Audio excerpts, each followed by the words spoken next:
Coming for that number one spot. All right, man. Scheme, plot, say what? I'm coming for that number one spot. I'm Luda.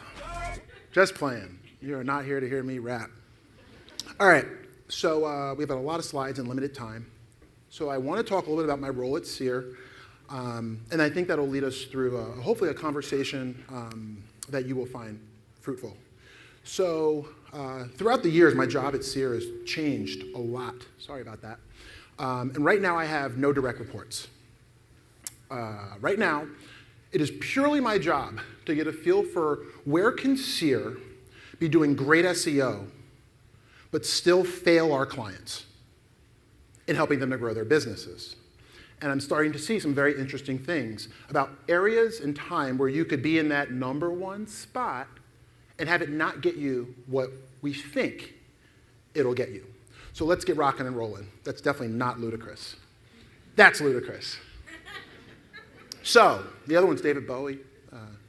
I listen to all kinds of weird shit. So anyway, but the number one spot, I'm learning very hard. Like, you know, it's something that's very interesting when you have hard, long-held beliefs, and then you see the data that tells you that you're wrong. And then to be able to come up on stage in front of 1,200 people and say, I'm wrong. But I think in telling you that I'm wrong, given all the data that I see and my tenure in the space, that it might get some of you to go back and look at your data as well and see if that number one spot isn't doing what's worth getting to that number one spot. So today we're going to pour a little bit out for my organic homies because I'm seeing ranking well not have the impact that it used to have. But before I do that, I want to share a story with you of what I believe are the SEOs, at least of Seer's future. Because my team, a couple of them are here. They hear me talk about my 5-year vision for Seer.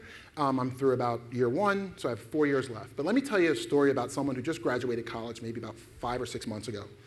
There was a client that came to Seer, a potential client that came to Seer, and pricing-wise, we just knew we probably weren't going to be able to work together. But I thought it was an opportunity to work really closely with this one person, Katie.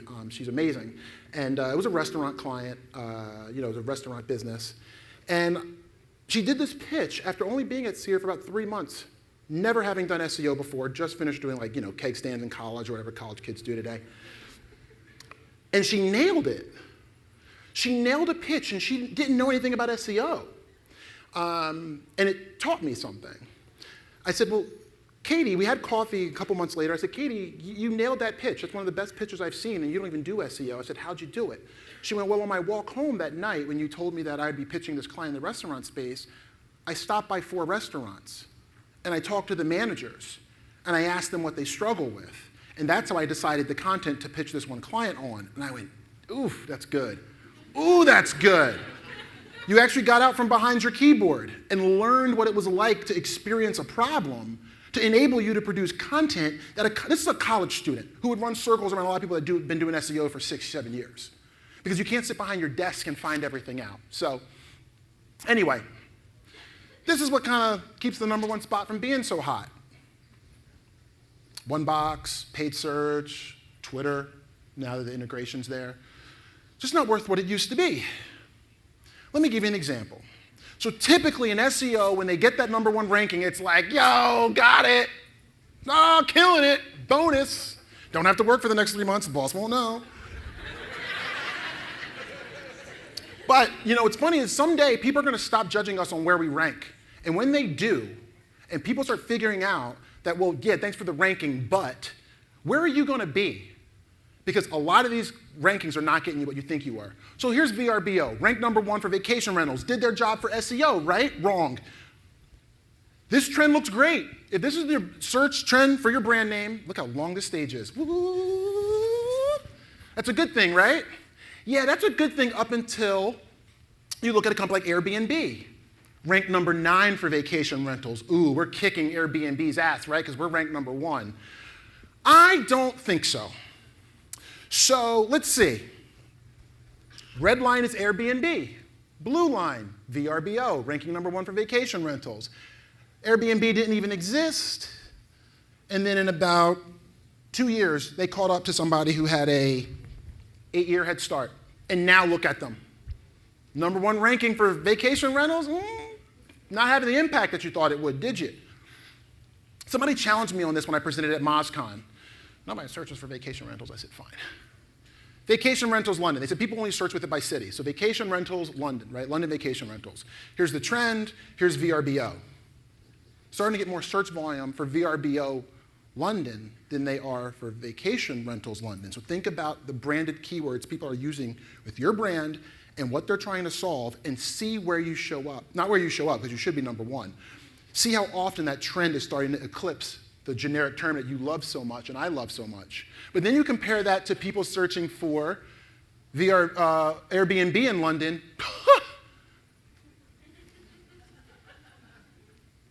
Number one spot. See, when you do great content, this happens. When I just type in the word London neighborhood, the fourth most searched for phrase with the word London and neighborhood is who? Airbnb. Good luck ranking for that, VRBO. Good luck ranking for that for anybody in this room who competes in travel, because people aren't saying they just want a London neighborhood guide anymore. They're going, oh, Airbnb produced that? That's the one that I want. So let me give you an example. I can't give you the client, but I'm going to give you a client that the results look kind of similar.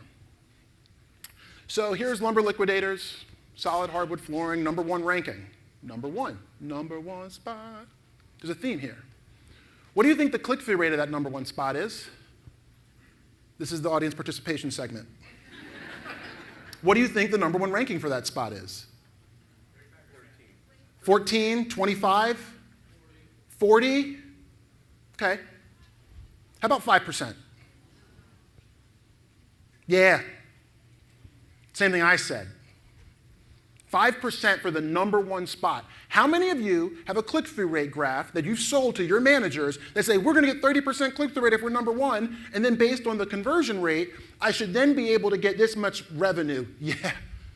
This is why you got to use the Conductor to make sure they're checking on how many videos are showing up, and news is showing up, and one box is showing up, and all those other things, because those things keep people from clicking on your stuff. Yeah, these things I've never been a big fan of. Now I'm really not a big fan of. What's interesting is that we picked up another client in a similar space. Both of them rank, one's number one, one's number four. The one that's number four for this keyword, that I can't share, the one that's ranking number four for this keyword, we've been working with for 3 to 4 years, trying to help them to rank for this word. Because we knew that if they did, all the great stuff would come from ranking in that number one spot. But then we picked up the client that was in the number one spot, and we said, oh my God, they're only getting 5%. We then looked at the data for our number four that we spent 3 years getting. Guess what the click-through rate of the number four position is for this word? How much? Higher. Maybe. Anyone else? 3. Anyone else? 20. How about 1.9%? Yeah, just let the lump in your throat. This is the water please segment. Yeah, it sucks, doesn't it? I'm here to bring nothing but bad news today. So I'm going to show you a video of kind of how I felt when I got this data. Oh, I say it again. You've been had. You've been took. You've been hoodwinked, bamboozled, led astray, run amok. This is what he does. Yeah, that's how it felt. I was like, oh my God, I've been hoodwinked and bamboozled by these click-through rate graphs. And in some spaces, that doesn't always matter, but this is a head keyword searched 500,000 times a month. So yeah, the click-through rate's a lot different on different queries, but this is something you should all be looking at in your search consoles. So many of us will say, oh, Google's evil. Well, everybody wants to hate on Google, right? Larry Page is Dr. Evil.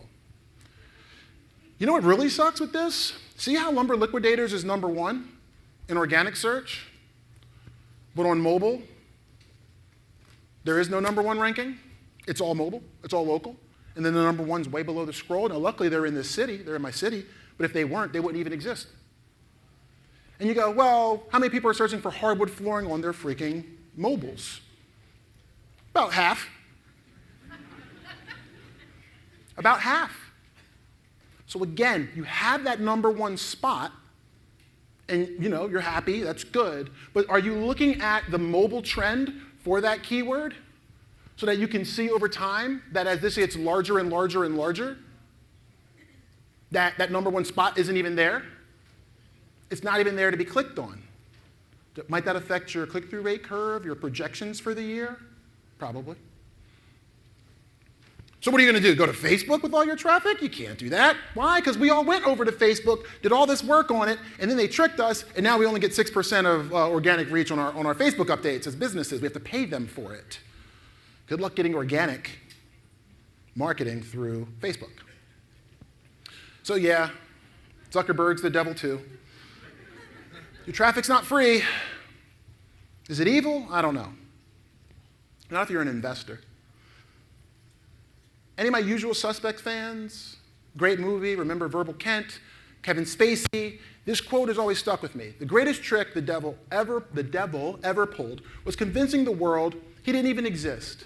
I have found the internet marketing version of the devil. And it's Jeff Bezos. He looks a little bit like Spacey, too. If you go back, whoops, they won't let me go back with this.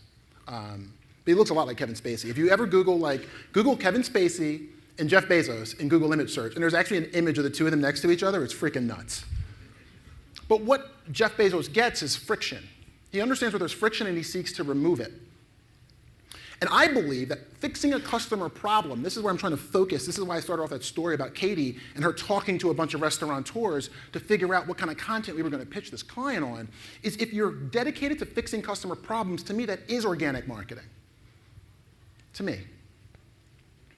The reason why Jeff Bezos is the devil is because he gets a 74% conversion rate using Amazon Prime. How many of you have Amazon Prime? That's a lot of hands. Imagine what you could do with that. What's more interesting is if you are shopping on Amazon and you're a Prime member, you are less than 1% likely in that same session to go to any other website. Any other website. A lot of e-commerce folks in the room here. Think about this.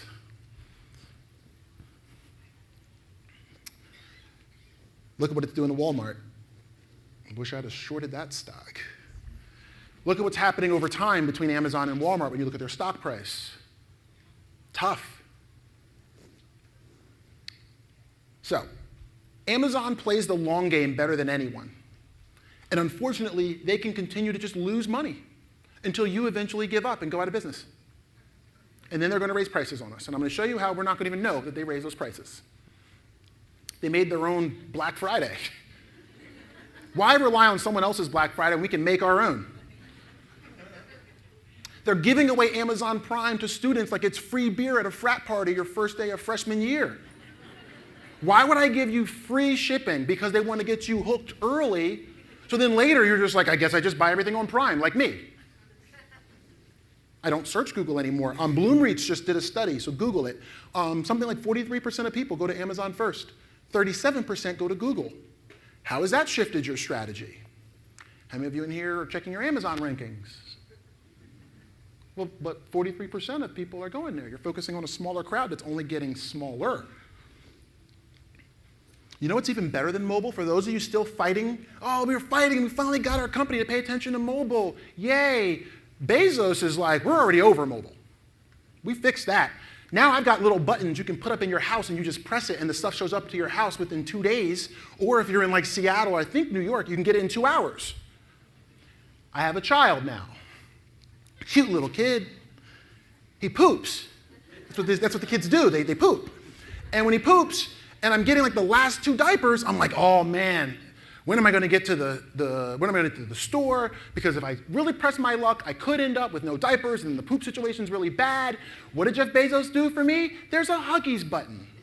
I can press the button, and if I live in the right city, it's going to show up in my house in 2 to 3 hours. Fix my problem, understanding friction. Better than the mobile. You know what else is better than the mobile? The Echo. What do I mean? Got a little video for you. Let's show you. Play video. Alexa, order poultry cat food.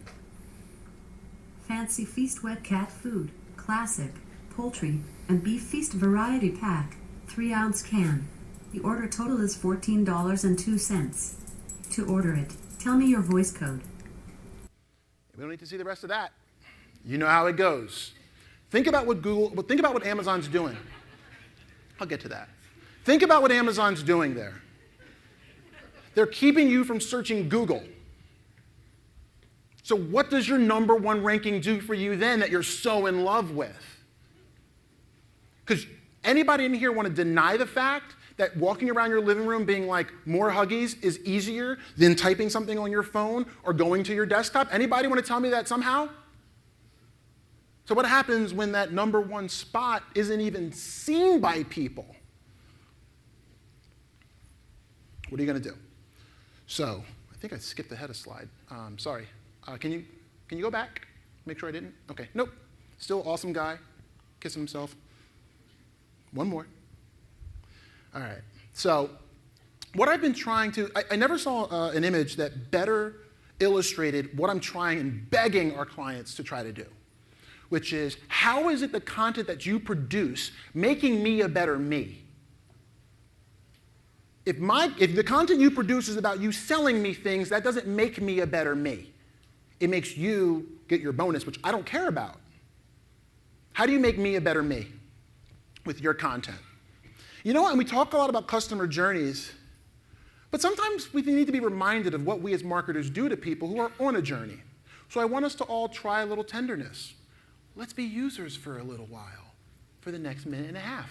And I'll walk you through something that I did. So I'm looking for flooring ideas. Here's my SERP. I think the video should start playing. There we go. So here's my SERP. I don't want to click on any paid ads, right? I'm going to click on Armstrong. Sweet. Where are my ideas? Let me click on the flooring gallery. Sweet. Next, next, next, next, next, next, next, next. It's a lot of clicking. My finger's tired. Well, maybe it's over here. Nope. Click on my floor. Basement. Floor. This is what it could be. Click, click, click, click, click. No ideas yet. Back to the SERP. Click on the next one. HGTV. I love all those shows and stuff. Give me my flooring ideas. What? Where are my flooring ideas? That's the number 2 ranking. Click on the next one, Home Depot. Hey, yeah, hardwood flooring. I want ideas for bamboo flooring. Sell shit, buy shit, buy. Or Home Depot, buy stuff. What? That's not what I wanted. I want ideas. This old house. Ideas? Where are they? I don't even see them. Oh, pop up, of course. Back to the SERP again. House Logic. I can't even see it. It's a broken image. Then I got to Pinterest.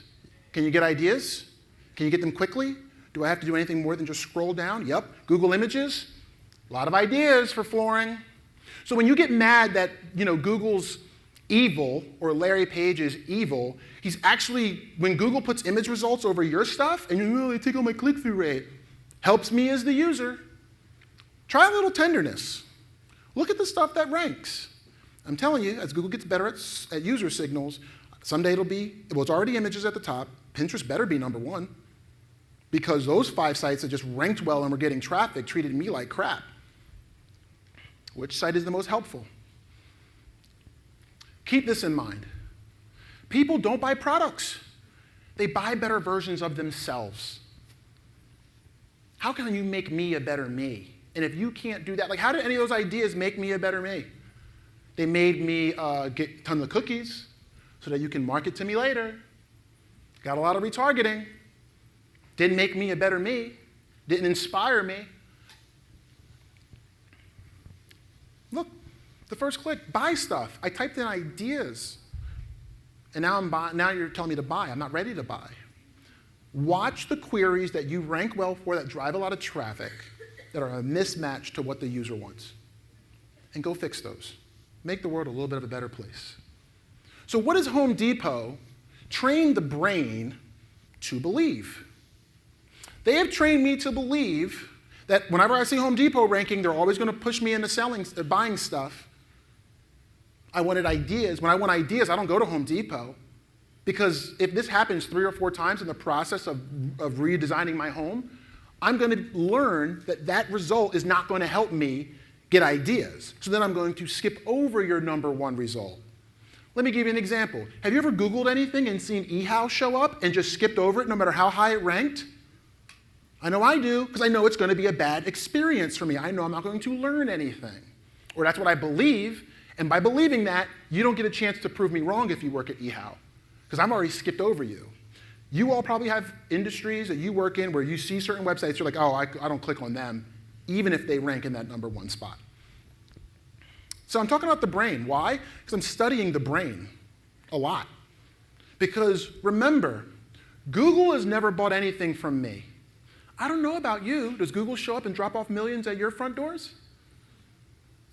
People need to buy stuff through Google, but Google doesn't buy stuff from me. People do. We're going to get into that. But that's why I'm studying the brain. I'm studying like how brands affect the brain. Let me give you an example. So in this study that was done at Harvard, they put people through an MRI that scans the brain. And you can see in the beginning, it's about the same. See how that delta gets really broad? This line, red line, once they started piping the wine in through the MRI, they would tell you, this is a $90 bottle of wine you are sipping right now. They didn't ask you what you thought. They looked at how your brain, the brain activity. Then they acted like they switched the wine and kept the same wine in and told you it was a $10 bottle of wine. Notice how your brain thought about it. Same freaking wine. Same wine. Might you think that the way people perceive, the way their brains perceive your brand could have this effect? We can choose to not believe this, and you can go do your own study at Harvard and get MRIs and wine or whatever product you sell.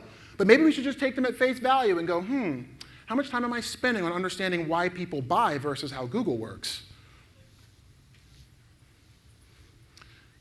And this is something I've been preaching. My team is probably sick of hearing me say it. Audiences over algorithms. People need to buy stuff from us and from our clients. Google's not buying stuff from enough of my clients to keep my clients in business. How often I'd be like, ooh, the ranking factors guide came out. How about the people, why people buy shit guide coming out? And how about we study that? It's crazy.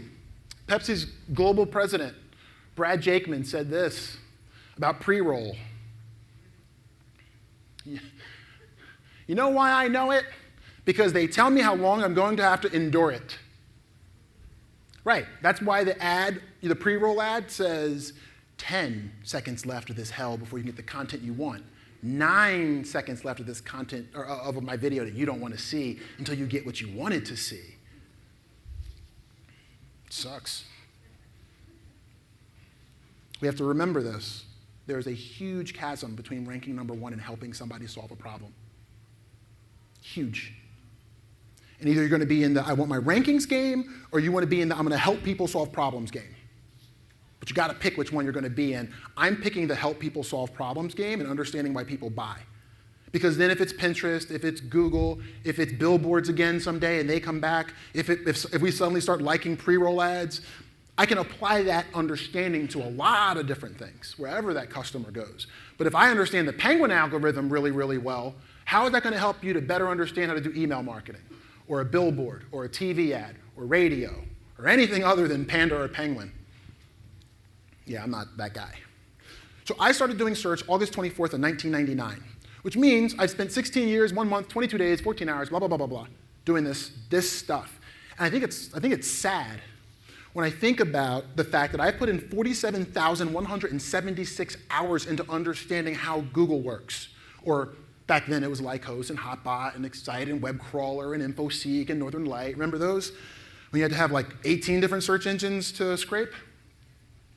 That's a lot of time to spend. The saddest part is I spent it all over here. Ooh, when people type things into boxes, how do I get it to rank better? And I've spent a fraction of that time being like, what makes people love brands or connect with other people?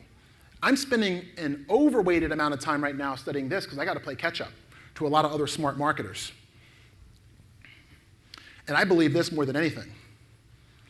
Where you invest your time defines who you are. This is why I don't study Panda and Penguin. This is why I study why people buy. Because I know many of the reasons why people buy ends up at some point on a search, on a social site, on somewhere. But if I don't understand the core of why people buy, then all I got left is a bag of tricks. And remember, there's a lot of other factors that are going to affect your CTR. If Amazon shows up and you're number one and they're number two, good luck. I'm clicking on Amazon because it's going to show up in 2 days. Pinterest, I already know. They're going to inspire me. Anybody here ever get a pop-up on Pinterest? They don't do that crap to us, right? They just get us what we want.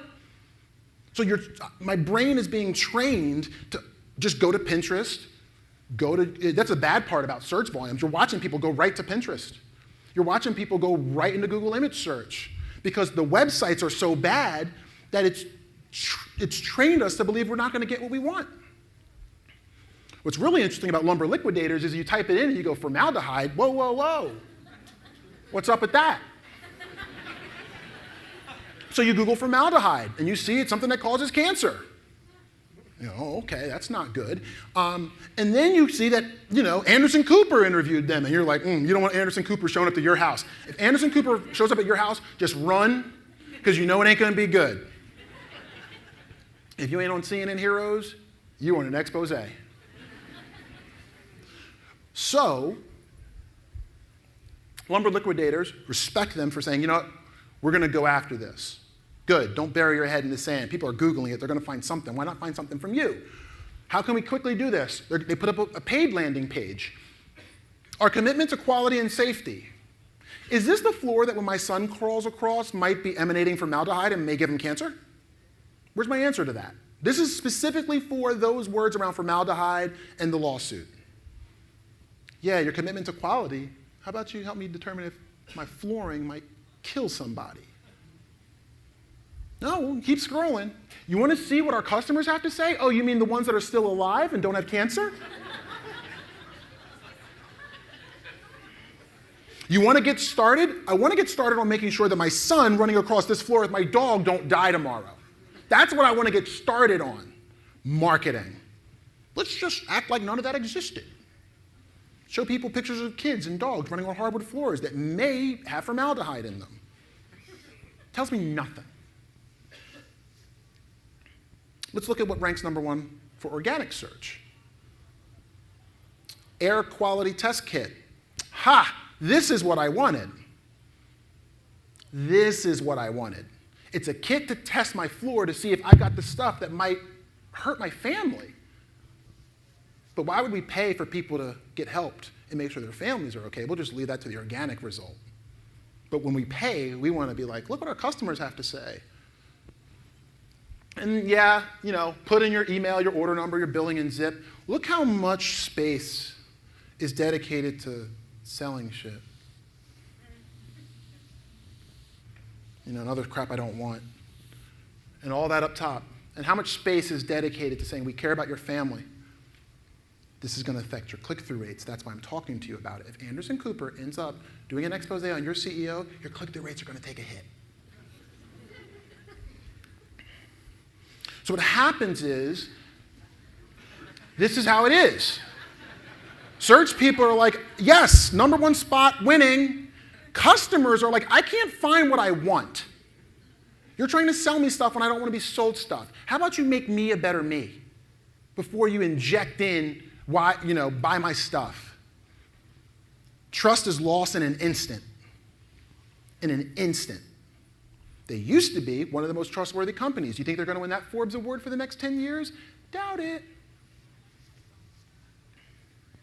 I don't think you need a crisis of that size when we talk about search to talk about the role that it plays. I think we do it in little drips and drabs with crappy content. Like this. I've been showing this one for years, and they haven't made it any better yet. I just took this one this morning, and it's like, how to determine your hat size. Like, read that. How about want to look great in your hat? Yeah, I do. That's about me, right? That's not there. Maybe that's why the company has got a great name. Because I don't feel that this makes me a better me. It doesn't. There's another company that ranks really low that has a little PDF that you can print out and cut out, and it helps you to measure your head so you get the right hat. Helpful. They don't rank for it yet because it's in a PDF, but actually when I found that, it's much more helpful.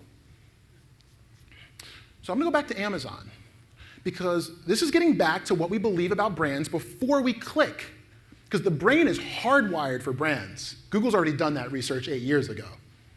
Google it. They get it. They get that brands impact the way people think and make all kinds of decisions. And with Amazon, I have beliefs. So when I'm given 19 different places to click, and I see Amazon up there, you know what I'm thinking? I'm going to get it soon.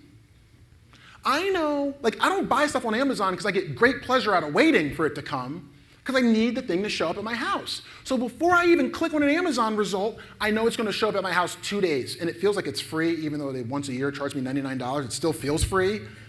Brain, why people buy. I know it's going to get to my house in 2 days. How about all those other sites, those other 18 sites that I could click on? Do we know if it's going to show up in 2 days or not? No. You know something else we love to do? Don't you love putting your credit card in on a mobile device?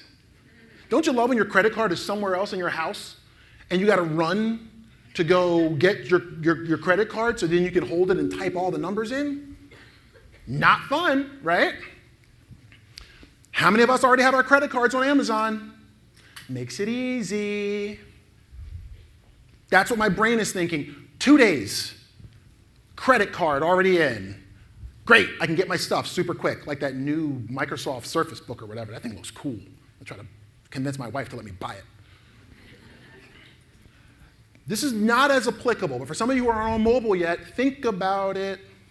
Those 19 sites, some of them might be friendly, some of them might not. God forbid I'm on my mobile, and then I gotta whip out my credit card, and then I'm trying to click on it, and you know you're gonna make 1 or 2 fat fingers in the process of putting your credit card in, which then I gotta wait 30 seconds to tell me that it was wrong, and then I gotta hit the back button, which isn't really easy to do on the mobile. It's like tap, tap, tap, tap, tap.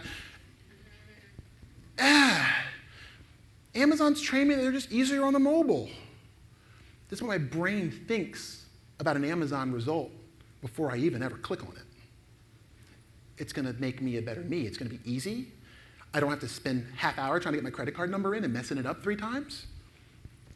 And if I have returns, like if I asked you, returns on Amazon, how do they work? You would know. Those other 19 sites are risky. Click on them. Ooh, I hope their return policy treats me like a decent customer versus making me jump through 1,000 hoops. So what does Amazon train the brain to believe? That this is going to be easy for me. And easy can sometimes get me to go by your number 1 or 2 ranking. I do it all the time. So I'm going to share something with you all as friends here. I'd like you to not tweet this, because I'm sharing something with you that I would like you not to tweet. And if you do, then I won't tell you things like this on stage anymore. So we have a client who has a great brand, does great work. And a lot of people go to Home Depot and Google stuff in Home Depot with their brand name. And they built a mobile site specifically to target those people. Because what was happening is when people went to Home Depot, their marketing team went to different Home Depots and said, hey, I'm thinking of buying product X, what do you think? And then they would watch salespeople tell them, oh, that's expensive. Oh, you don't want that one. So then what they did is they found all the objections that people would have, and then they hired us to geo-target and get all the lat longes of every one of those hardware stores, right? And now our paid ads are allowing us to say, here are some questions you may want to ask this person at Home Depot when they tell you that we're more expensive, or that, oh, we're this, or we're this, or we're that. Great way to try to battle showrooming. Give your customers the information so they can ask better questions to the salespeople and get the salesperson like, I'm not sure about that thing about the warranty. And you're going, maybe I should go and buy that. Love the fact that we got invited to work on that project. I think it's super cool. Because we're seeing this trend. People are searching with stores, what they're looking for. We want to get in front of that. All right. So rankings are like hot dogs. First one, good. 10th one, not so great. I think there's a little bit of a diminishing utility for some of these rankings. And this isn't all doom and gloom. I'm going to get to the nicer part. But what's a gal to do in the face of, Will, it sucks. Like, I thought I was going to come and be inspired right off the bat, and I'm already pissed off. I'm going to have to drink a bunch of the Intrepid tonight. You definitely don't want to make more content. You definitely do not want to make more content. That should not be your first reaction. I think it's the wrong question. What you should ask yourself is, what content are you building that is worth paying for someone to see? Because you feel so strongly that it solves a problem that you'd be willing to pay for them to see it. See, I'm in the helping people solve problems game, and I got 4 more years to get our company there. And then I don't care as much about organic versus paid. I want to solve problems for people wherever they are. You click on a paid ad, I want to be there because you have a problem, and I want to build the content that when you get to it, you go, thank you, versus screw you. Something else you have to remember. The total audience for whatever you do is always greater than the number of people who search. I don't need some kind of advanced algorithm or formula to show you that. And the reason why I'm telling you that is people are open to being influenced greatly. I bet you not everybody here searched for the word SEO conference in New York to show up today, right? Right? That's what I thought. But well, then what's the value of ranking for SEO? Hey, Seth, you know what? I know a company or two that might be able to help you rank for SEO conference New York. They would throw me out. Why? Because they've built a brand that keeps us coming back every year. They invite some pretty great freaking speakers. Right? But so then there are probably things that people leave on social media and other places that give an indication that they could be open to going to a conference, but they are never typing it in. How are you going to get in front of that audience? You might need to do a little bit paid. What does this mean for you as an organic marketer? Well-executed organic is going to be really expensive. I'm going to show you why with some great delicious steak examples. So Rand, a guy we all know, tweets out that he's cooking this steak, and then he does before and after pictures, and he links to Serious Eats. At this point, never in my life had I ever searched for the word grilling steaks, steak cuts, or whatever, but I love a great steak. And when I searched for grilling steaks, I got this result, and then I got some Google stuff, which I'm like, oh, that's unfair. And I got some big old brands, over here too, and that's okay. But well below that is a piece of content that is absolutely amazing. This is where the opportunity lies. There's probably 90% of this room. This is why I have 4 more years to go on this. I bet you 90% of this room, Joseph said it earlier, I believe, on stage, is they're trying to still convince managers to invest. So all that time while you're convincing managers to invest, the companies who are like, we've already invested because we believe in this stuff, they're already building that trust. They're already building their brands. They're already teaching me that their content's going to be great. This is why I think it's going to take us as an industry 4 years or longer to get people to invest as if it just makes sense versus man, I'm going to pay for these billboards, but God forbid I actually give you $10,000 for a decent piece of content. So I don't want you to give up. I want you all to fight the good fight. I want to empower you all to start fighting the good fight and come on this 4-year journey with me, because I need this whole room to be on this boat for us to get everybody outside of this room to let us do what we're capable of. So what does great content look like? Let me show you what this kind of content looks like. So here's this guide to the steak. I never knew that cuts of meat came from the Longissimus dorsi. Made me a little smarter. It's about me. I love ribeye. I love a marbly, fatty steak. They're delicious. Vegetarians, sorry.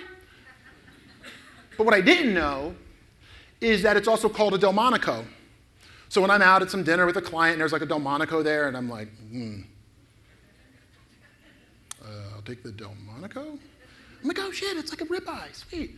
Makes me smarter. We've all been in this position where there's some cut of steak on the menu and you don't know what it is. This piece of content makes you smarter. Keeps you from looking dumb in front of your clients and friends. And then they go on and on and on. What's prime mean? What does choice mean? I've wondered that. I've picked up meat at the supermarket and went, what does this mean? They're making me smarter. This is all one long piece of content. Dry aging. They'll say, this steak is dry aged. And because we're all afraid to ask questions and look stupid in front of people, we're like, I'll take the dry aged steak. Not knowing what the hell it is. They're teaching me what it is. Now, around my friends, I can be like, well, you know, it's been stored at a temperature of blah, blah, blah for this many days, and that's why it's so delicious. Makes me smarter. What's interesting is after they've built trust with me on the content, they're showing me product, and I don't feel bad about it. Because I feel that these guys and girls are showing me product that's gonna make me a better me. I don't feel like they're like, buy some stuff. Nope, they're gonna make me a better me first, and then I'm much more likely to follow their recommendations for what grill I should buy and what tongs I should buy. Look at how high quality this picture is. Don't you just want to run up here and eat it? But like, I've wondered this. I have wondered this. You cut it open and you look at it and you're like, rare? Sure. Overdone? Ugh. But I went, oh, so now when I cut open my meat, I can look at this picture and get a feel for how overcooked it is. 14,655 words on steak. They don't rank number 1 yet, but when Kingsford has their grilling one, and Food Network does, good luck. Good luck. I'm going to go through this a little bit faster, because I want to make sure we get through all of this. But that content levels me up.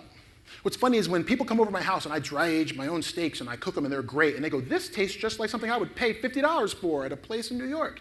I'm like, yeah, it is, isn't it? Feel better about myself. My wife, when the steaks are cooked right, we have a good night. When the steaks aren't cooked good, we don't have a good night. How do you feel when you get compliments? It's something in your brain. It's dopamine. Oh, yeah, I did a good job. Like, you may not want to admit it, but that's how you actually feel. That's how cave people are wired. You can't change it. I think that some of the innovations that I show with Amazon come from taking the easy solution off the table.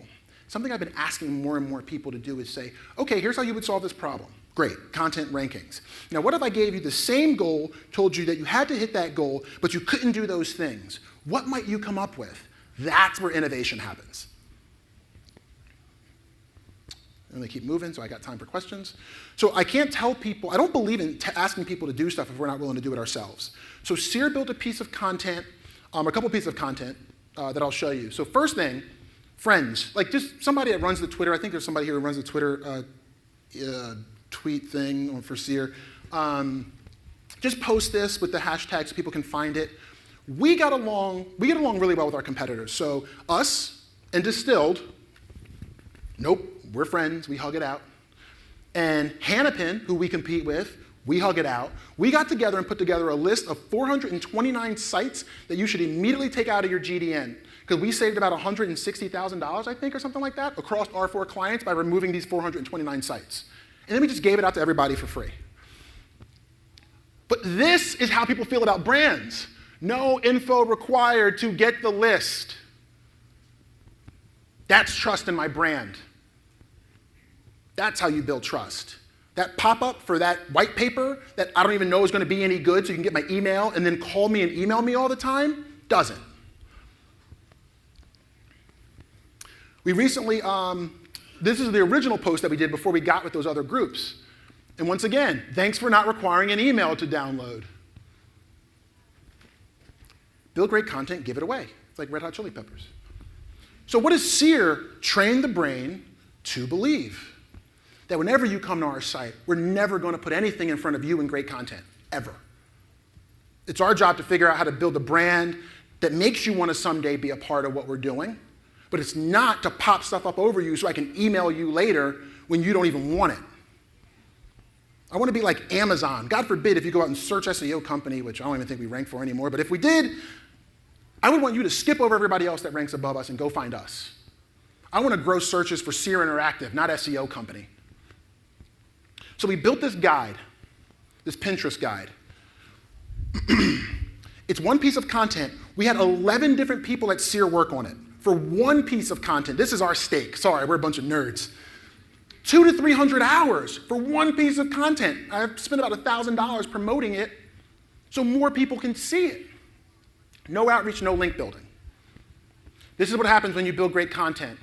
For about a month, the 10th most searched for phrase with our brand name was our content. Nobody wants to know who I am. Move that shit up. I can do some SEO to that shit.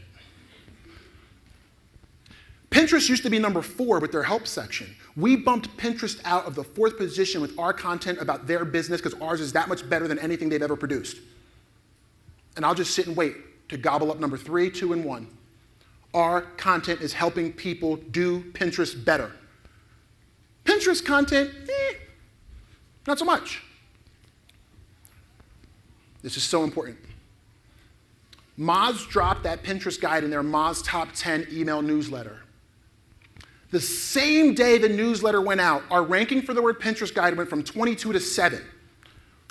Moving up, 50s, 30s, 40s, 20s, whatever. Stayed at 20 for a while. The day it popped from the Moz Top 10, we went right up to the first page of Google.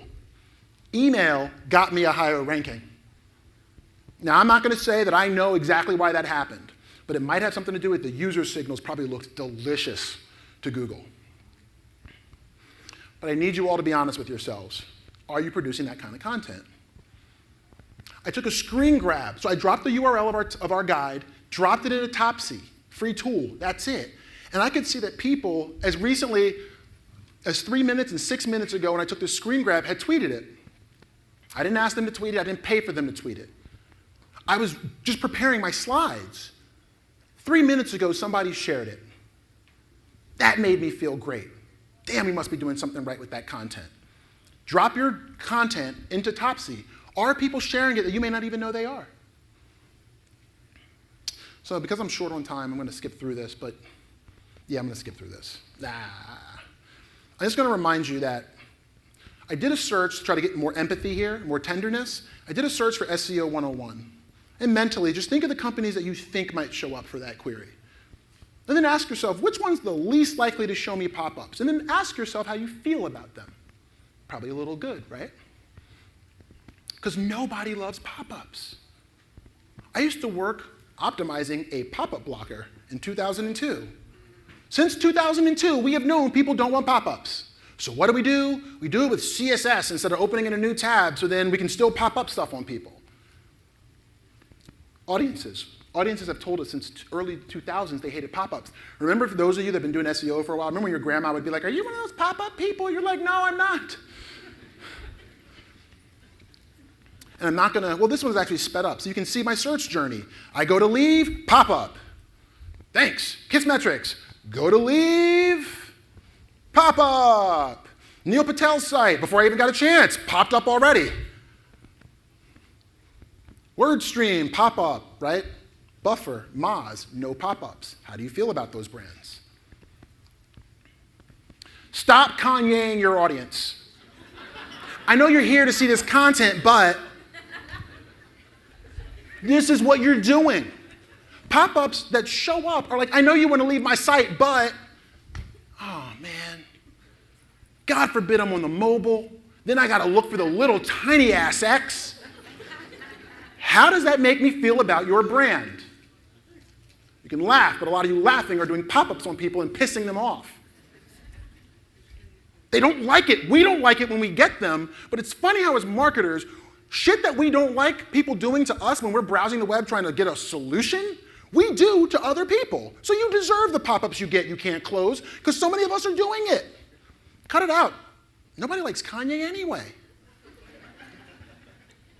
Music, good. Do you really want him dating your daughter? Didn't think so. So Moz has trained us to believe that they will not pop up stuff over us.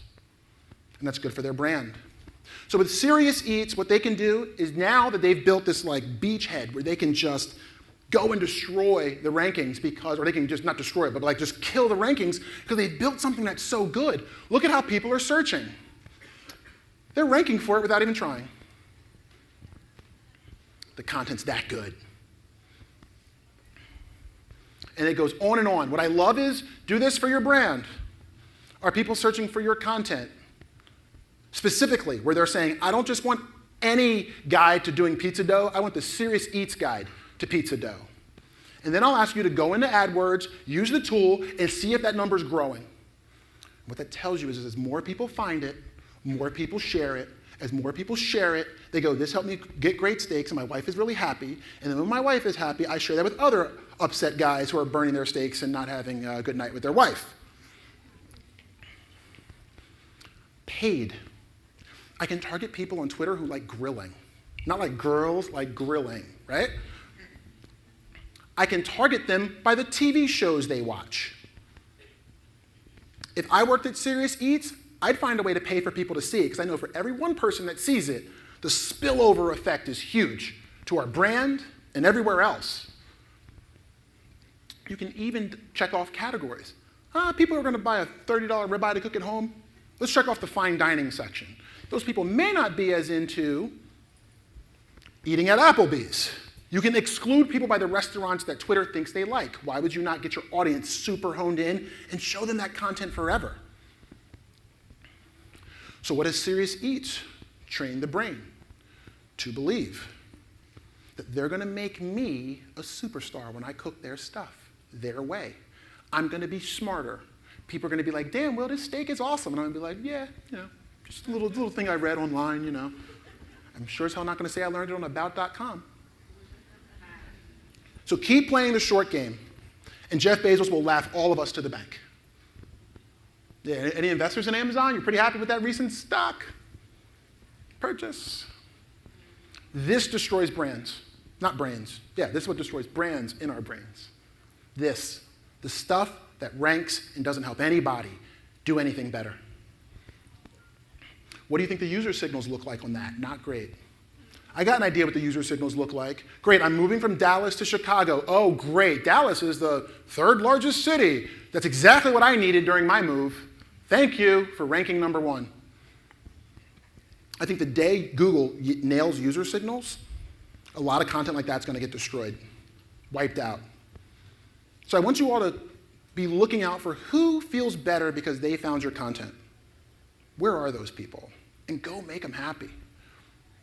What makes them number one, Ludacris, to their friends, families, and coworkers? What makes them number one to their friends, families, and coworkers? How about we work on that ranking?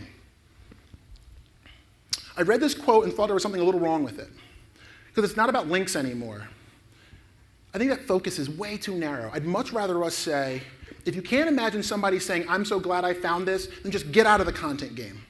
Just get out. We won't miss you. There's enough other people producing content that we also don't want, that we won't miss one more person writing crappy content. So the last question I'll leave you with, and then I'll take time for Q&A, probably about 5 minutes, is let's say I went up to the little server that you have, wherever it is, and I went behind it and pulled the plug out of it. How many people are searching for your content today by your brand and wouldn't find it and would be disappointed?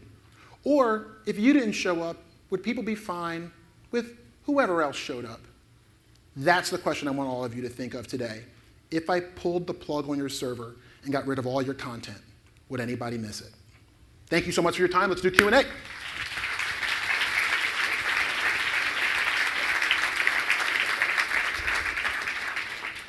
Are we doing? Stay here? I'm getting the thumbs up. I'll just walk around a lot. My Fitbit's probably like, dude, you were like running. All right, yeah, I got 5 minutes for Q&A. I don't know if there's I can't really see that well. Yeah, there's a mic or two in the back. I see people with mics with their hands up. Shit. Anybody got? I'm trying to see if I can see hands. It's 5 minutes of free consulting. I'm like $1,000 an hour. You should take this shit. Just playing. I basically would work for free. I love this stuff. All right. Well, then, I don't know. I want to make sure I don't skip anybody if there is a hand, but I don't see one. Oh, there's a hand there. Brave soul. I can hear you. What's your name? My name's Andrew. Anton? Andrew. Andrew. Thanks for the question, Andrew. Come on, bring it. If someone else had created your Instagram guide, or if you're competing against another type guide that was similar, and a content that ranks fairly well, that has a significant amount of word count, how would you compete against that? Great question. Andrew, right? Yes. Andrew, it's a great question. So I've done this presentation in different ways, and because of my not my limited time, I had an hour with you guys. I just got so much to fucking say. Because of my time constraints, I didn't get to show you how we looked at the SERP. So we looked at the SERP and went, this is garbage, this doesn't answer the user's question, this doesn't. So the same process I showed earlier with flooring ideas, we did that with the word Pinterest guide. And then we went, man, one of the sites hadn't been updated in 2 years, had a bunch of broken images and links on it, and they were ranked like number 4 because they were an exact match domain, or number 5. So I was like, man, we can definitely beat that out with this content. So I think you have to honestly look at the SERP and determine if you could be the better answer than what's already there. And if you can't, don't waste your time trying to be right behind something that people feel thoroughly answers the SERP. Go find somewhere where people have completely missed the game on helping people solve their problems, because there's a lot of that out there. And you're more likely to get a bigger win. Ah, you got it, man. Anytime. I'm also flying out tonight to Brazil, so I'm not going to be around later, so ask the questions now. There's a question here and a question over there. Why is it all dudes? Typical.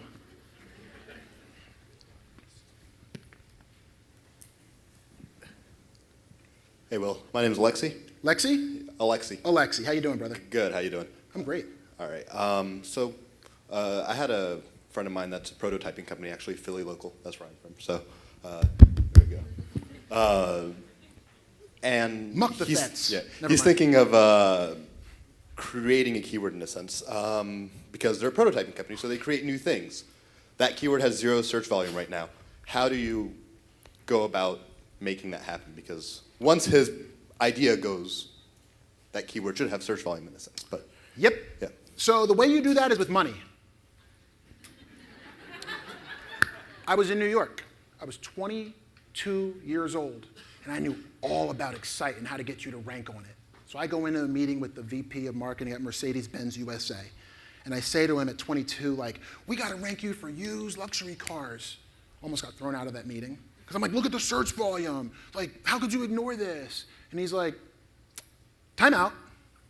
I will spend millions of dollars, like millions. I will spend millions of dollars to make sure that people know to search for us as pre-owned.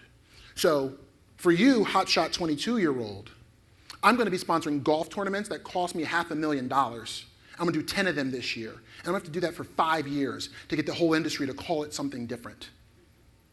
That's how you get people to search for something when you're innovating the word.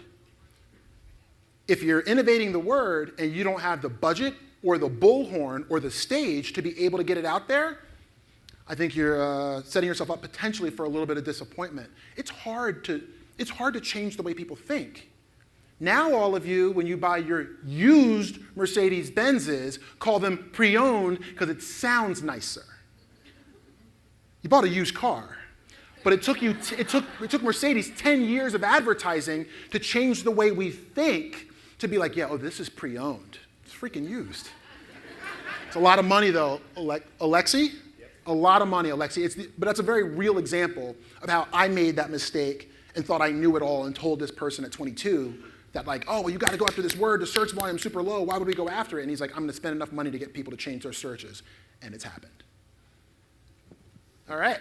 We got one more. Is that it? That's it? All right. I hate go. to do this. Thank you so much, everybody. I appreciate it. Thank you so much.